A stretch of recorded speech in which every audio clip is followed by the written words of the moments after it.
மானம் குறையும் இன்னு மாசு படியும் இன்னு வீணா கதை முடிஞ்சு போச்சு.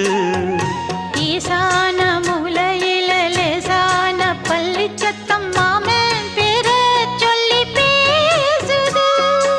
ஆறாத சோகந்தன்ன தீராம சேர்த்து வச்சு ஊரும் சேர்ந்து என்ன ஏசுது.